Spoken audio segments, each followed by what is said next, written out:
Hello everybody and welcome to the evening offer. My name's Polly Gifford. I'm one of the Culture Declares Anchor Circle and I'm going to welcome you here today. Today's offer and evening offer was actually put together by our colleagues up in Kirklees.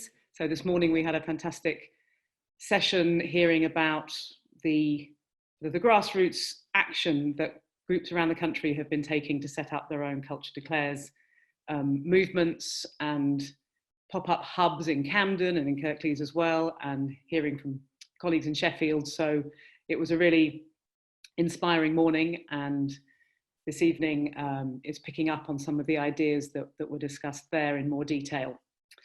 For those who might not be familiar with Culture Declares Emergency, so the offer and the evening offer are presented by Culture Declares, which is a growing community of artists and cultural champions declaring a climate and ecological emergency under the broad vision that the UK's cultural sector, taken very broadly, declares and takes action on the climate and ecological emergency. We launched a year ago, almost exactly, and almost, if not over 900 individuals and organisations have declared and started to take action since then. There's also a growing network of declarer movements, which includes music declares and architects declare and heritage and tourism, and Culture Declares works very closely with these other declarer movements just to raise the collective visibility and increase the sense of urgency over our shared message. The offer was a response to the context of the coronavirus and the impact it's having on all of our lives, and the huge impact it's having on the creative and cultural sector. And it's a space for anyone who is interested in a cultural response to the climate emergency to gather, to discuss, to share, to support each other. It will happen every Wednesday through to the end of May, and then monthly. In the morning, we have more discursive sessions, and in the evening, a combination of practical, creative sessions and delving a bit deeper into certain subjects. So if anyone is interested in making an offer and leading a session, you are really welcome. Do get in touch with us through our social media or on culturedeclares@gmail.com. This evening has been put together by our colleagues at Kirklees Declares Emergency. And we are very pleased this evening to have Dr. Joanny Del Sante, who is, I'm going to get this right, a reader in urban design at the School of Art, Design and Architecture at the University of Huddersfield and the University of Pavia in Italy, and one of the team who are behind Kirklees Declares Emergency. And he's going to talk for a bit to discuss some of the work he's been doing. Then we're going to have a period where we're going to break out into smaller groups for some conversation, and then we'll come back together and share some thoughts and ideas. So do keep yourself muted if you would, until we have a chance to break out into discussions. So I'm going to pass over. Great. Thank you so much, Polly. Thank you, everyone. And I have a presentation which I share with you, and I'll try to keep it quite short so that we can allow some time for us to discuss on the basis of some thoughts and reflections and questions which I will share with you alongside the presentation. So, and feel free to interrupt whenever you like, because I'm probably taking some things and concepts a little bit for granted, but I'm super keen to expand whenever it's needed. So, can you see my screen? Great. So, the opening question, it's provocative in the sense that for many reasons, and this is how I wanted to draft it. And this could be the way in which similar questions are actually, shared among colleagues. I teach in a school of architecture. And so to some extent, this is how people would probably do the question, really. But I say it's provocative for several reasons. The first one, probably the most important, is that it looks like architects may, can we say, get advantage or extract something out of the commons. So it is kind of driven by an extractive logic, which I think it's in clear contrast with the concept of commons, which I will expand a little bit later on. But it's also very provocative because for those who knows, who practice commons, architects usually conventionally deals with forms or buildings rather than with processes. And so it is provocative in that sense as well. So what do we mean exactly with what architects do and practice? But it's also provocative in the sense that we may refer to architects' education, and this will be the focus of my talk tonight, but we can also refer to a professional life. So to what and the way in which architects practice nowadays, which is as much as relevant as their education. And finally, architects, who are we really? Because we are architects, but at the same time we are citizens and potentially active citizens.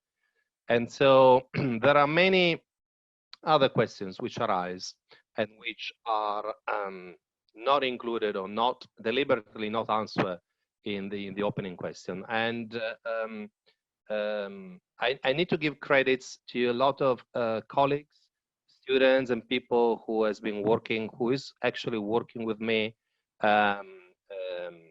which I listed below. Nadia Tabassum, who is part of the poll tonight, and students from Huddersfield and Pavia, and groups, especially in Pavia, where I am actually running some, can we say, live projects, even if live it's in the state of lockdown, so it doesn't sound very nice. And most of all, the other provocation, which is something that most architects should be aware of, is that some people, including myself, think that the work and the job of architects, it's really at risk, in the sense that given the circumstances and the societal challenges that we have, we may find ourselves as irrelevant within the next 20 or 30 years.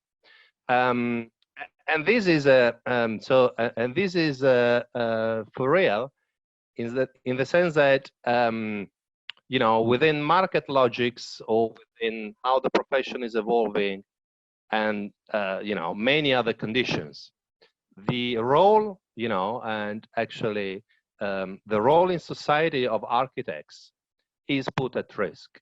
I personally went into this topic, apologies, some years ago, meaning commons, which are conventionally meant as land or resources belonging to or affecting the whole of a community. And then there are several seminal books like Elinor Ostrom, who was not an architect, and many other books. The one on the left, Urban Commons, speaks about commons and urban content in cities. And I found it very interesting, and I bought it at the Venice Biennale in 2016, I guess, and which brought me into, the idea that in reality, so urban commons were, whatever they are very close to what we usually deal with as architects, which are cities. And so, a number of things start to how to say, come along and come to my mind in research and teaching. And this example is the first one which I came into and did try to read through the logic of commons. And this is it's a squat of a building by a group of activists in Milan, which aimed at demonstrating and showcasing the effect, the issue of artists, not having access to spaces or room, to raise their voices in a creative city such as Milan. And they were also advocating, against the uneven nature of urban transformation, especially referring to vacant buildings in town. And to cut the story short, they were evicted from this place, but then they gathered in another one, a vacant building,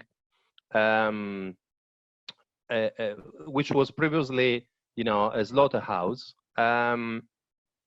which they refurbished, and which is still running nowadays. So it's 8 years later, and they have, they run various activities, art and media activities. They have labs in the space. They have a library. So it's a social space. They have a theater, So now I briefly describe it, and as you can easily see, yeah, this is a space. Macau, one of the mottos is that Macau is not only a space. And that's totally true. So Macau is made, composed by those people, those activists, not by spaces themselves. However, there are spaces which they meet and together. And very interestingly, the picture here is about the assembly, which they run every Tuesday night. And so my personal take on it was to understand, to what extent this could be considered as a commons. And so in my research, actually, I was looking at a number of different things. I was looking for, what are the resources, the common pool resources, and what is the community or the self-defined or self-constituted social group, and what's the governance of the place. And so I got into the idea of, reading the experience of this place, through the, how to say, key words and features of commons and common places. And then I cut it short here because I don't think this is, from my perspective, the focus of this talk. But I was keen tonight to share with you a little bit more about what architects, generally speaking, and how they deal with commons. And so very interestingly, there has been, the only competition I'm aware of was in 2015, organized by LSE, which was about designing commons. Very interesting. I have the link down there. This morning I did try to get in, and the website, it's not active anymore. So I think that's a pity, and but hopefully maybe some of the images and some of the awards will be still available online. And that was the first time ever in which architects were kind of asked to design commons. And the question might be provocative, because what does it really mean? So how can we design commons? I will not provide an answer straightforward. I will provide you with some, slides, pictures, and reflections on, especially on teaching activities, which I ran together with others. And the first one was um, held in Macau, in the building, back in 2016, and led by Nadia Bertolino from, Sheffield University, with the students from Sheffield, which, had a residency in there for a week. And so that was, I think, a very radical kind of experience in terms of, teaching and learning. It was about action research. It was about, embedding, students in the place, but it was also about, documenting and reacting to what was happening in the place. And students actually they reacted very well to that kind of experience. They ran surveys of the space. They wanted to analyze, what was happening in the place and what kind of practices or special practices were taking place. And so these are kind of the drawings which were produced at the time. And very interestingly, some of the drawings were directed towards the idea of understanding who contribute to Macau and to what extent Macau is, so this group, this community is linked. What are the relationships beyond the physical, borders of the building itself? So it was very much about understanding actors, so who are the actors and how they are involved, how they're linked to that experience, and about mapping, really. And mapping, it's also related to especially disciplines such as geography, and so brings back to understanding space and cities. And then, of course, students were providing a little bit of visions about how they were envisioning Macau acting in and beyond the boundaries of the building itself. So in what sense and in what respect activism could then contribute to produce space in town. And then we followed up, and this time it was with my students at Huddersfield, from Huddersfield, in 2017, and we did a little bit of a research kind of event, and we expanded a little bit on the previous experience.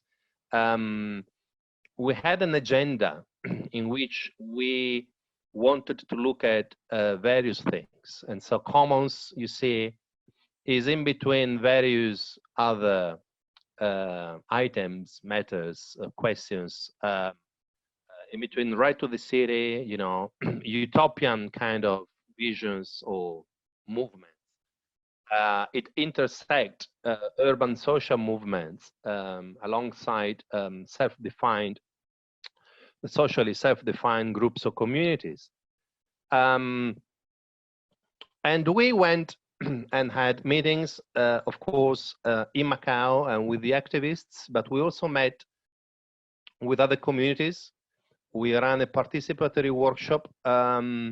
We wanted to listen to multiple voices in the neighborhood beyond, the boundary of the building itself.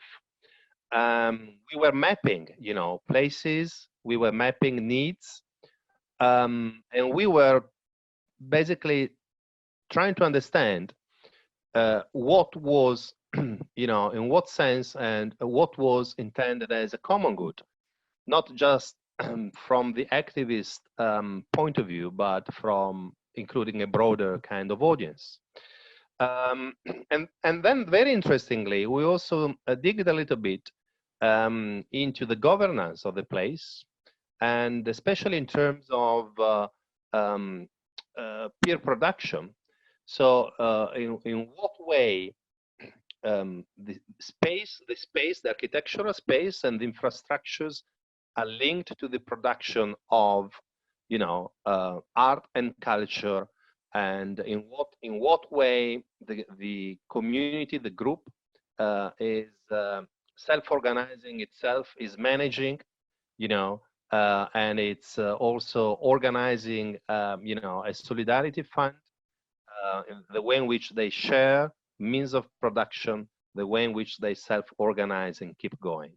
And this is also linked to, you know, the protocols they use, cryptocurrencies, and those kind of other, you know, uh, tangible or intangible goods. So, so this was a little bit of the way in which I first got into this from a more practical and pedagogical point of view.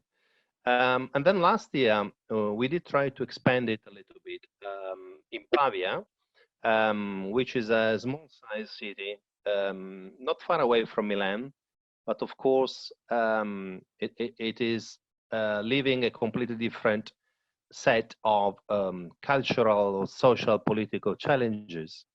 And there is not in Pavia and in many other cities in the world, there is not a map or a list of commons in town. And so that was the challenge. And there are some research projects around the world which has been completed, you know, in Athens, Turkey, Brazil. But, you know, actually in Italy, there was nothing exactly like that. So we did ask our students to you know,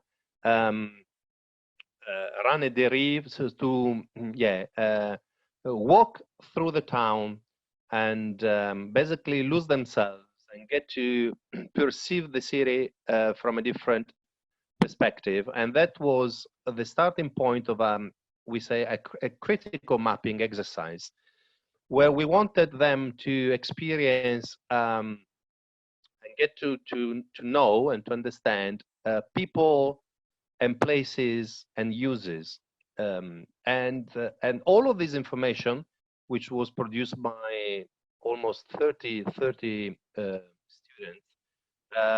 was collated on a physical model, which you can see on the picture, in which we are basically mapping the relationships, the links between groups and places, and between uses and those groups, and between uses and places.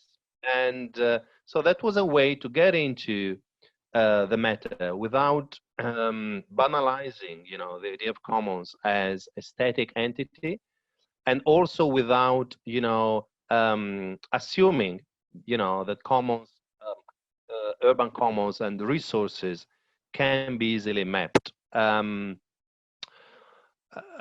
And at the end of this process, which took almost 2 months, students focused on specific places which they choose by themselves. So they identified what were the communities, what are the places which the community you know, are looking for, or which they deserve. And so they matched different kind of needs and aspirations. They listened to multiple voices, and there are interviews, you know, they spoke to people, and they start sharing this kind of knowledge. And of course, you know, there is a lot of, you know, data collection and archival searches, group discussions, which we also shared publicly. You know, we had a meeting which was open to the public. So we wanted to disseminate and share somehow what we were doing at the time. And that was kind of prompting some activities which, you know, which took place last September in Pavia, and which are a little bit more structured, if you like. They were taking place at the same time. It was a conference for, you know, researchers, and it was a summer school for students. And students were organized in a studio space, and for the first time, we did try to test the idea of the architectural studio as a commons, as a space in which practices are shared, knowledge is shared among the participants. Students were organized in different units, and units were independent, and but there was quite a clear ethos which was driving the pedagogy of the summer school itself. And I have selected one project here, which I think is telling a little bit of the story, because groups were not including architects only. They were really multidisciplinary. So there were designers, but also geographers or planners, or people from economy, and so what they did, by reading those specific contexts, they were producing maps of actions, and we did ask them to produce a governance or protocols to better use those spaces alongside visions or projects as we conventionally mean them in architecture. And this project, for example, which is alongside the historical walls, it speaks about heritage, the way in which we manage, and we deal with heritage in our towns. But at the same time, it is describing the process through which citizens will proactively deal with it and share knowledge and engage with others until the process is, how to say, fully acknowledged, by local communities and by the city council. And so, again, it is about, the architect being a facilitator, and it's about thinking about processes and social processes. It's not just thinking about space. And later on in the year, we did organize another exhibition in town, which was co-produced with students, and which showcased some of the work we've been done. And very interestingly, I think we used the physical model as the gathering space around which these discussions took place. So the physical model alongside pictures of the places were kind of instigating discussions and conversations based on memories and based on the perception of the city itself by by the public. And alongside these activities, we also ran some workshops for younger students from primary and secondary schools, which I think brought the evidence of the importance of teaching and learning commons.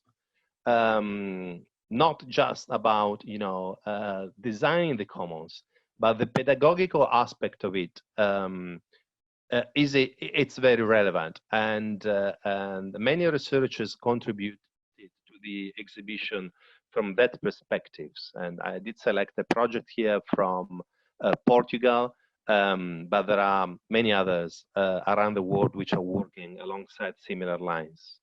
And more recently, this is coming to us and Kirklees, and we did run an exhibition which was not actually showcasing different projects from the one we had in Pavia, but together with Tabassum, we were thinking about the idea of running a participatory event, engaging with people locally, and organize some reflections, also in comparative terms. So in terms of what can we learn from other places and other spaces. And these are recent days, just after the lockdown.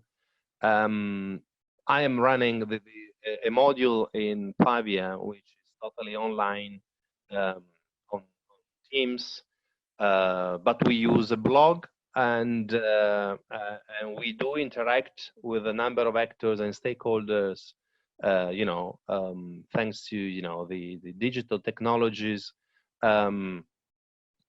Students did produce some schemes over the first 6 weeks to basically creatively reuse or reappropriate a vacant road in town, which has never been completed and properly connected to the broader networks. And so and this took place through a number of interaction with people and activists and experts. And so last week, we had this interesting talk with my students as kind of a follow-up from this first experience in terms of how do they see themselves acting as architects within the logics or within the framework, even the legal framework, which is actually running in Pavia. And there are interesting bits, I think, which emerged from this, including the idea and the advantage that students see in being linked to the not-for-profit sector, for example, to have some experience in that. The idea that they see, themselves as coordinating, various, people. They are intermediary between, various actors or stakeholders. They understand that they should be available to citizens and that they should provide their competencies to them. And of course, they want to have a positive impact, and they want to, communicate, visualize the ideas that comes through the project. They also think at some point, some of them, of course, these are individual opinions, they see themselves as spokesmen, and they understand they need to develop skills for the common good. And also, it's very interesting, I think, the idea of the understanding of themselves as professionals which are acting outside of the community as a different position from being embedded or being members, which doesn't avoid the possibility of actually the architect contributing from within the community or the grassroots groups. And the last bit was about skills. And so and I do agree with this list, which could also be a little bit it's a matter of conversation. It is about understanding, needs and critically interpreting social, cultural context. It is multidisciplinary, and the architect, should be someone who works along and with the community, so that to be trusted, and etc., etc. And recently, we have been working on a kind of a network with the University of Leuven and Malaga and Istanbul towards the idea of producing new knowledge and revisiting the architect's education in light of the commons. So we put in a bit within the Erasmus Plus project, which of course is under evaluation, which wants to address some of these matters, of course, through a variety of activities, and we do hope that this we will have the opportunity to do it. So I don't have, and I don't want to superimpose on my conclusions, but I want to offer to you different visions and different takes on it, because throughout, these conversations, these reflections, I think it is emerging the idea of architects as makers and active, proactive contributors or makers of temporary installations in towns, but also architects as thinkers, so towards visions, and architects as facilitators, mediators, co-producers, architects as peers, and architects as proactive citizens. And ultimately, architects as learners and as professionals, among others. So I guess there are a few architects, probably among yourselves. And I've been very specific with this because I felt it was better to offer my personal take on it. But really, my question to you, and something I'll begin to discuss all together, is thinking at your own background and your own experience. In what way, in what sense, do you see yourselves contributing towards the commons or towards the common good? And of course, in what way, or what's your experience, of course, in dealing with various professionals, including architects, of course. Yes, and this is, I think, Polly, where I am keen to stop talking for now. Okay, thank you. Thank you for that. Lots to think about there. Lots of provocations. Okay, we are going to break off into smaller groups to try and answer or to share some thoughts on the question that Ioanni just posed around how we all see ourselves as contributing to the commons, but also, of course, discussing what you presented to us in terms of particularly the urban commons and the role of architects as people who engage with that. There was a question just before we break up, it's probably quite apposite, which Mike asked around how you identified commons when you were doing your different projects and what fitted with the definition of commons within the works. That might be quite useful just to ask you before we break.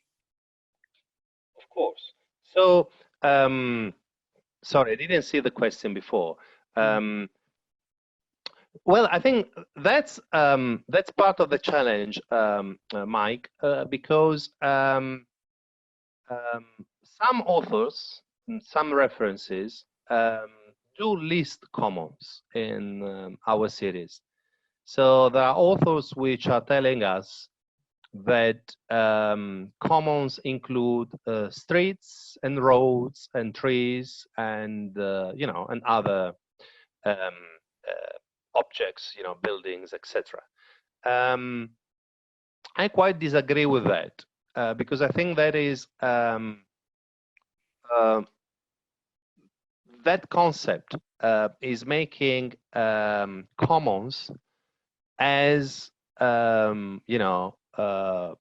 as an object and which put them on the same level as, for example, it could be private buildings or public buildings or other forms, of entities. And so I am more keen to say that commons goes alongside commoning practices.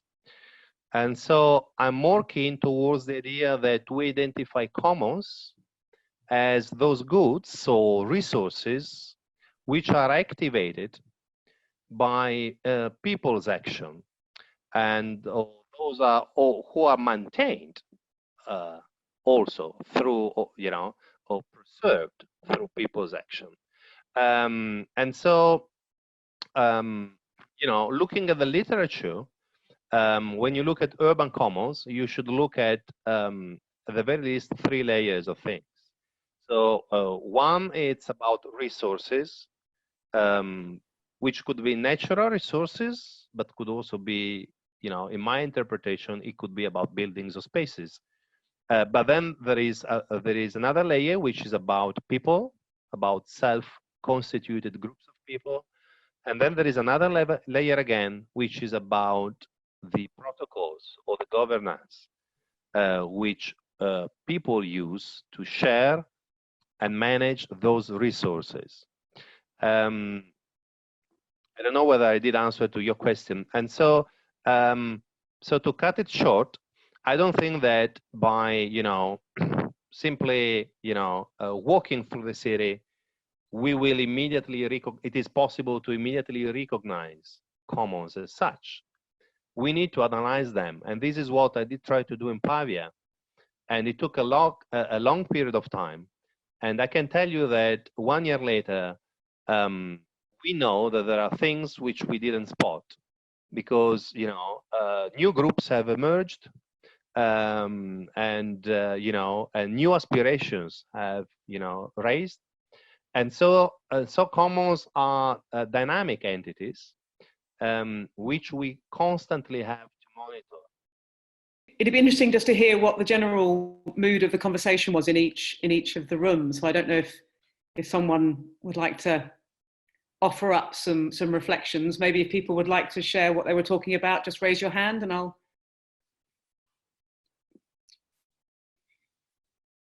Who would like to go on, Mike? Kick us off. Well, sorry, am I on mute? No. No, you're fine. Spookily, I was in the same meeting room as Anna Davidson. So we talked about our recent experience in the pop-up hub in Huddersfield and how that in some ways may have contributed to the commons. We had teach outs from the university, so there was sharing of knowledge across the academic community into the public, because the public were invited to join those seminars in the hub. And I suppose we occupied that space for 6 months legally through the council's generous offer of free space, but it afforded some atypical use of that space. You know, we had lots of Culture Declares banners around the walls, and people were attracted to that through the. It was different to an optician's, let's put it that way. And then Anna's experience. Do you want to talk about the experience, Anna, in the church, the Bridge Street Church? Yeah, so in Leeds, there's an old Bridge Street Church, it's called, which I guess the same developers who run John Lewis now also own that land, but it's sort of around it's all derelict. But so community groups have access to that church now for like peanut rent, and it's used by a whole range of different communities for everything from English lessons to martial arts to activist groups. XR meets there. Some of the activist groups I'm part of meet there as well. And I wondered whether also, because we Mike and I talked a bit about whether like who's involved in the commoning and who is the commons and who's excluded from the commons as well, whether it's something that you can kind of go into somewhere and create, or whether it has to be something that kind of, you know, where you invite people into the commons, or whether it's something that has to be created almost through the community or through, you know, or more organically. And it struck me a little bit like Bridge Street was something that just because it was a space open to such a range of groups, it kind of is the community. So it's not something kind of put on for them, or it's not, you know, let's participate with people to then create a commons, but it is kind of an open space that then is accessible to lots of different uses. We kind of went on and we talked about a whole range of different things. We talked about transport commons, you know, whether the private car being the kind of most privatized use of space. We talked about, what else do we talk about? Deansgate. Your Deansgate example is really good too. Oh yeah, that was just when, with the Northern Rebellion back in October, Extinction Rebellion occupied Deansgate for 4 days, and that prompted pedestrianisation proposals. So they've been trying to, the council and various groups and journalists have been trying to pedestrianise Deansgate for 6 months. And then we talked about how an activist group like XR can be a catalyst for, and then we just talked a little bit whether pedestrianising Deansgate is an act of commoning. And I think Anna's view, your view, Anna, was that because it pushes the private car as a kind of outside and brought in pedestrian and more access for people on foot, in effect it is an act of commoning, and it reclaims that space for people rather than cars. So anyway, that's probably enough. There does seem to be, I mean, certainly this is what I was thinking about when you were all in your groups, was that in an urban setting, it feels that things which seem to resonate with the true idea of commons are things which are sort of co-opted or reclaimed or repurposed, rather than anyone, including architects, being able to design them or make them. And those two examples, I think, are ideal examples of that, where people have either with official permission or without it have repurposed a space. And that, for me, seems to sort of chime with the idea of commons much more than the concept of someone being able to build one specifically. I think, yeah, one big point that came out of our discussion was also digging into, you have to really dig deeply. So things might look like a commons on the surface, like a pedestrianised area might look like a commons, but you have to ask who owns it, ultimately. Any other reflections from any other groups? And try and share what Justine. we were talking about. We mainly spoke about the sort of dream of creating the commons versus the reality of having to work with developers, with local authorities, and all of these sets of different interests that actually go against the creation of a common, and how difficult that is to navigate. And we all had different experiences of being faced with different hierarchies, of being faced with bureaucracy, with having to abide by certain standards set by other people, which are just about numbers rather than about our relationship to the city or our relationship to nature, and how we have to have two types of languages. So on the one hand, being able to inspire people to reconnect to different ways of being, which is not just about the human first and cities first, but also about other species, and having to reconcile that with being really precise about how that fits with policy number 1, 3, and 4, and how that fits with the budget, and how the builders are going to say yes to that. And that was really interesting to see these different perspectives.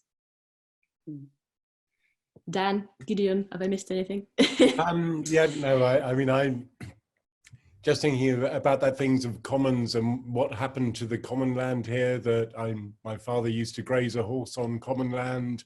A lot of that was taken away during the war. A lot of those facilities have gone. And then just recently reading stuff about some of the First Nations people in America and their viewpoint, and that indigenous viewpoint on the land and who owns what and things. And I suppose I was about to say before we all got brought back into the main meeting that I think I feel that maybe there are things like some of the high rises that are all built in London at the moment that have a percentage for affordable housing. I have a feeling that a lot of those are actually, rather than being luxury flats, might end up becoming affordable housing in time to come with shifts that are happening. So I think there's a big change happening with what we see as commons and what we, hopefully anyway, but I don't know, time will tell. Yeah, I think I've started the conversation, it's Gideon here, I started the conversation asking, in terms of architects, and none of us were architects, whether architecture needs to, or how it looks at dealing with well-being and space and things like that as well. I've been on a conference call today where you got down to, and I think Justine sort of hinted on it, where it got down to the fact that if you want to do a labelling scheme for water, for instance, then how does it benefit the government, and how does it make it easier for them to reduce the red tape, so it makes it easy for them to buy into it?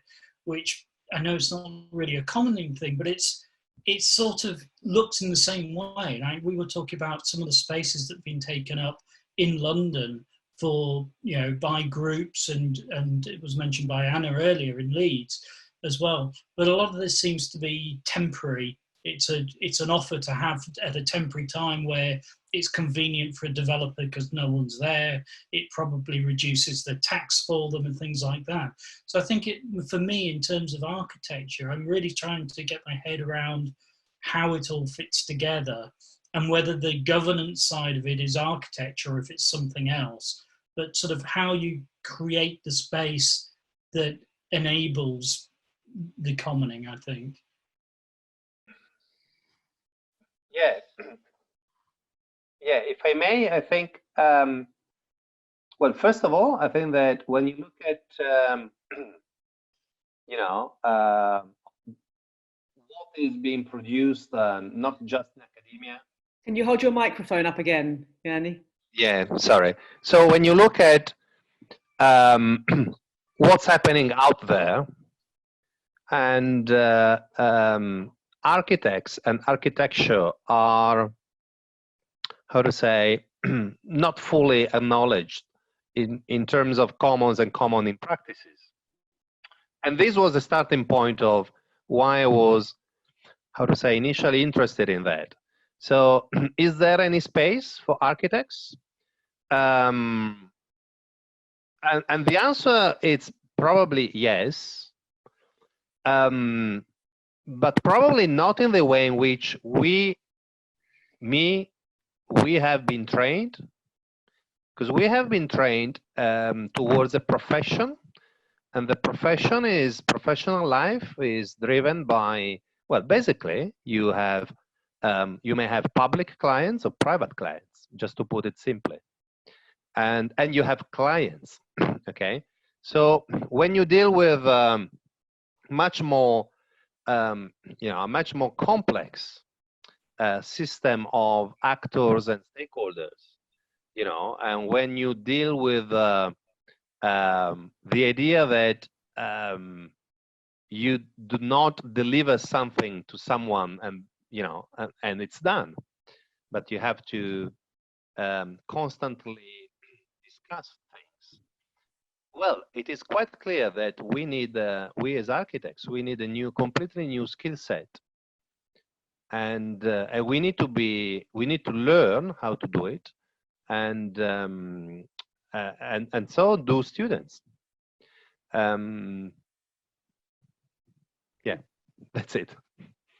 And as we mentioned earlier, that probably relates equally to lots of other professions who work very separately and over decades have been siloed, and actually all these barriers need to break down a lot more, and a more collaborative approach to both education and learning, and then life needs to come out.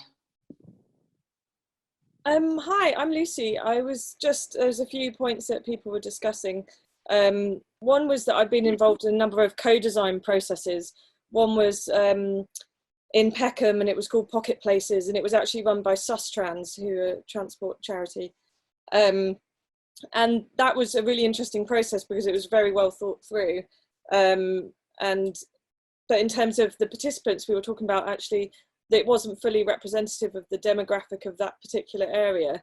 And so how to capture this kind of democratic kind of how to change unloved spaces, public spaces, in a way where you're able to capture different voices and get those multiple perspectives.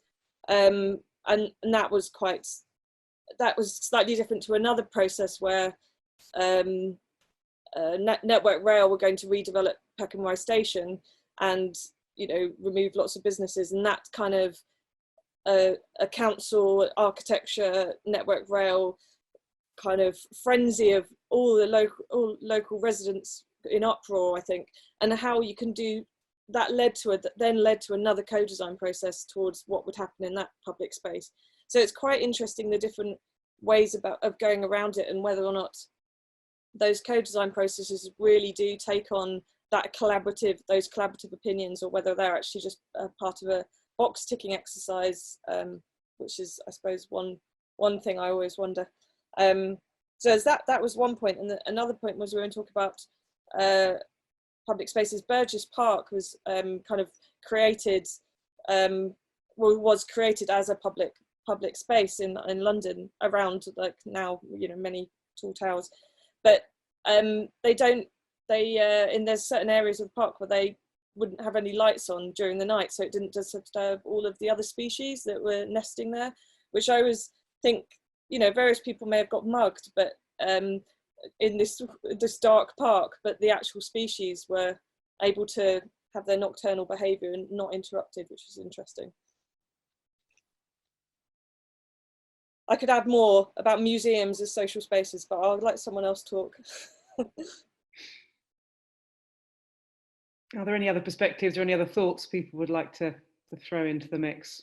I think for me, it's always that question, who are we missing? How do we actually reach the people who don't see the space, public space, as their own, so they don't have a sense of their rights and their freedoms in common with everybody else, and how that sensitive, really quite delicate need to take a lot of time to work out how the community is composed and where it might be moving, and to be able to accommodate that. And it takes it almost takes, like, you know, somebody from the UN sometimes to get all the competing voices to be able to feel like they have a right to be heard. But I think that's definitely a really important issue around trust for people working with professionals, especially when the professionals leave. You know, do people feel that they can own that space themselves afterwards? Do they have a sense of their own personal enjoyment and use of it?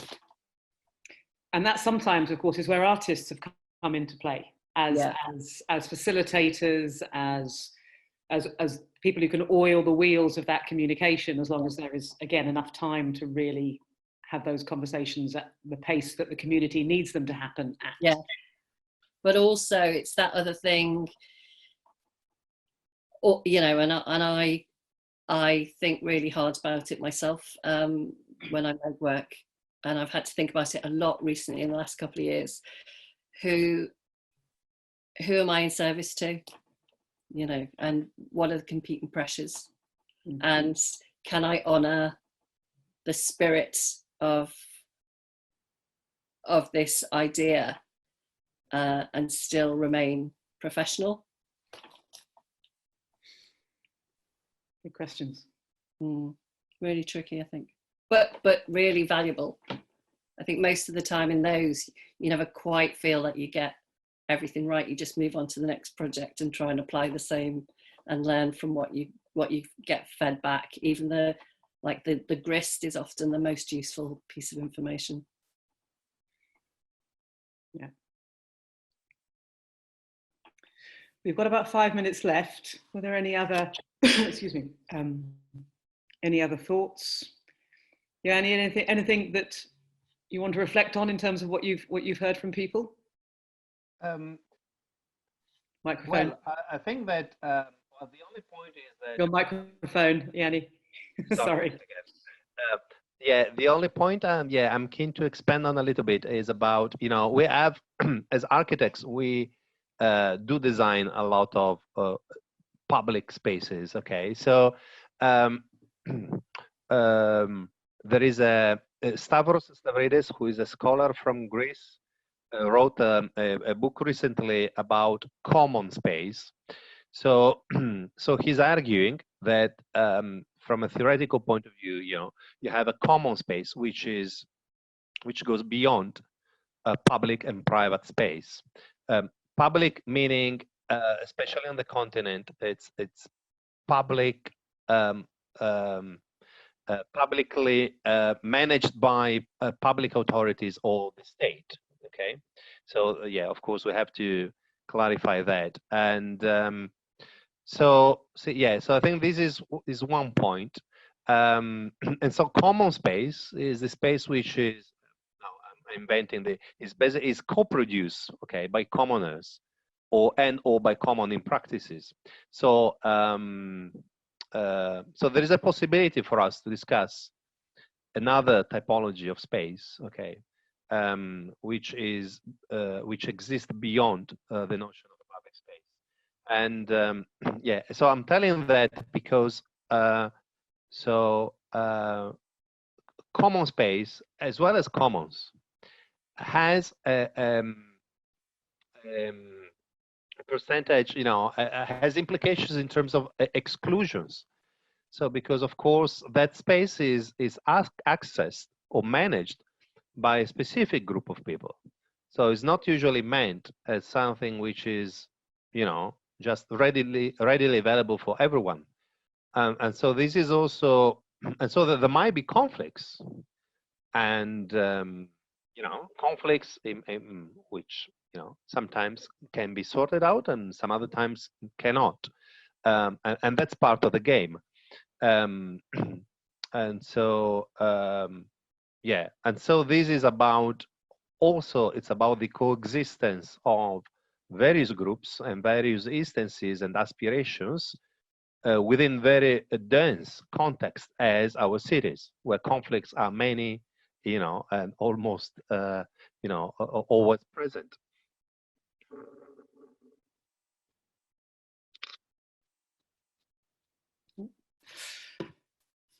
Any final thoughts or reflections from anybody? Okay, well, thank you all for joining us. Thank you for your thoughts. Thank you for all the links. We are intending to, because we record these and we record the chat, and to share the resources and the links that people have been putting up. So we're just trying to get that together. A big thank you to Yanni for your thoughts and your provocations. Next week actually flows very neatly on from what we've talked about tonight. The 11 o'clock session next week is about reimagining the city, and particularly as a place that can embrace nature and is better able to sustain more environmentally conscious ways of living. And we have various projects contributing, such as the National Park City Foundation, South London Gallery, Global Generation, as well as some individual artists, including Anne-Marie Culhane, who works with Encounters Arts. So if you're interested in joining us for that, you can sign up through Eventbrite as you did for this session. But for now, I'd like to say thank you again. Do keep in touch with Culture Declares Emergency. Do stay safe and well for the remainder of this strange period, and very much hope to see you all again. So thank you very much. Bye, everyone. Thank you. Thank you, everybody. Bye. Thank you. Bye. Bye. Thank you, Ani. Thank you. Bye. Lovely. Great. Thank you, Pauline. Pleasure. Thank you. Lots to think about. I don't know how many people are still here. Do you know a village, Bassano Vecchia, in Italy? Oh yes, of course. Because that's a place that I grew up. I went there when I was 10 with my parents, and just seeing the way spontaneous architecture and the way that village was, and it's now totally functioning, and yet, I mean, I have a fine of, I think, I think it's probably more like 20,000 euros at the moment for abusive occupation and back payment on taxes. Oh. It's a crazy situation. It's only in Italy, yeah, I think that could happen. I visited last summer, and because it's a little bit far away towards France. So and I found it totally spotted on this. And if that would happen today, given the regulations we have in Italy in terms of the so-called collaboration pacts, the kind of urban commons regulations, it may well be that things would not develop as they developed over the years. And so I was almost, I was tempted by getting in touch, and I will probably do it at some point after the lockdown. I was tempted to get in touch with some of the, some of the owners, some of the people who is living there, to say, well, why don't we instigate a kind of a new conversation with the city council, given. We can't hear you. Your microphone. Sorry, I tend to forget it. So I was tempted to approach them and to say, well, listen, there are new regulations in place. Maybe this is a time where it's possible to have a conversation with the city council and do something which is agreeable by several, parties, and I found it amazing, independently from that being unsolicited and being breaking a number of laws. We should say that the village was occupied by artists in the 60s, but prior to that it was destroyed by a very large earthquake in 1882 that killed a lot of people, and people moved in who were moving over the border into France. The army moved in, moved them out, and blew holes through all the floors. But the village has been taken by artists from the 60s. And it's very disputable. What is the common good? And I think that the artists, it's not even the group nowadays. I think it's almost a little bit spread out. But they are. I think the claim they have, it's has some ground, because the village is active, and tourists go there, so there are a number of benefits which are beyond the individual benefits.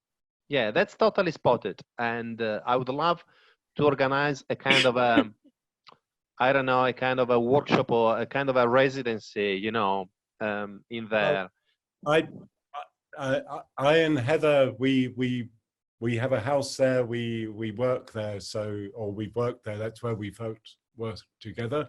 So if you want to contact there, we're in touch. Great.